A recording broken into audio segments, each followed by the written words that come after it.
Class 11 student sequence and series का ये important question जिसमें अक्सर बच्चे कंफ्यूज होते हैं। हमारे चैनल कंसेप्ट कैटलिस्ट पे आज हम स्टार्ट कर रहे हैं इंपॉर्टेंट क्वेश्चंस जिसमें बच्चे हमेशा कंफ्यूज होते हैं।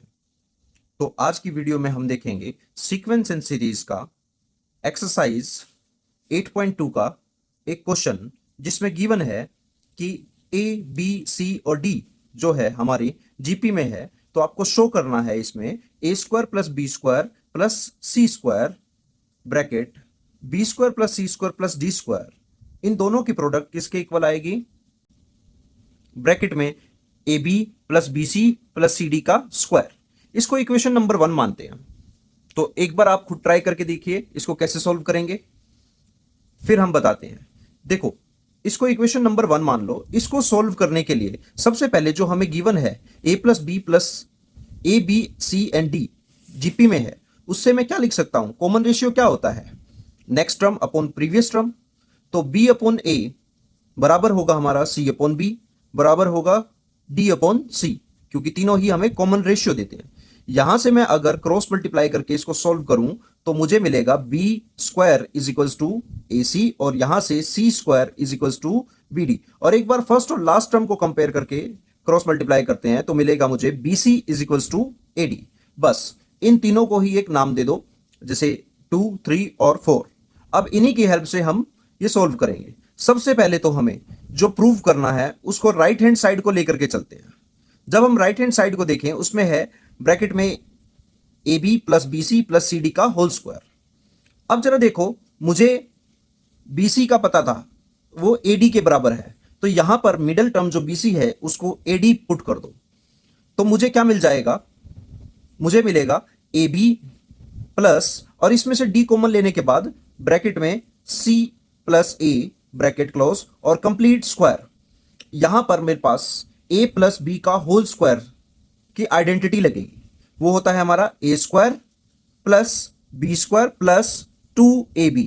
देखो यहां पर मैंने लिखा फर्स्ट टर्म का स्क्वायर मतलब ए बी का whole square, second term square मतलब D square A plus C का whole square plus 2ab D into A plus C. अब मैं इसी को जब एक्सपेंड करता हूं यहां पर ए प्लस सी का होल स्क्वायर और ये ब्रैकेट को जब ओपन करता हूं तो मुझे मिलेगा A square B square plus D square. ये जब खोलेंगे ये होगा ए स्क्वायर सी स्क्वायर 2ac। तो जब डी स्क्वायर इनसे मल्टीप्लाई होगा ये हो जाएगा D square a square d square c square plus 2 D square A C. और ऐसे ही जब ये ब्रैकेट खोलेंगे तो हमें मिलेगा 2 A square B D plus 2 B C D. Next हम क्या करेंगे, इसमें जैसे कि हमें पता है बी डी यहां पर क्या था, हमारा सी स्क्वायर था और ए सी हमारा क्या था, बी स्क्वायर था। यही दो वैल्यूज हम पुट करेंगे। बी डी देखो यहां पर मेरे पास बी डी है, यहां पर इस बी डी की जगह मैं लिख दूंगा सी स्क्वायर और इसमें भी ए सी और बी डी मल्टीप्लाई है। ए सी की जगह तो बी स्क्वायर लिखेंगे और बी डी की जगह लिखेंगे सी स्क्वायर।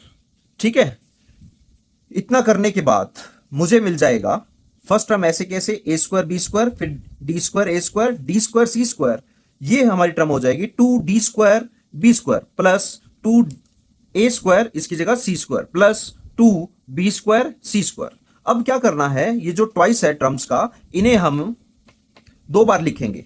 जैसे 2 times d square B square है, इसको लिखेंगे d square B square plus D square B square. ऐसे ही इन तीनों टर्म्स को 2 बार लिख लेंगे और इनको रीअरेंज करेंगे।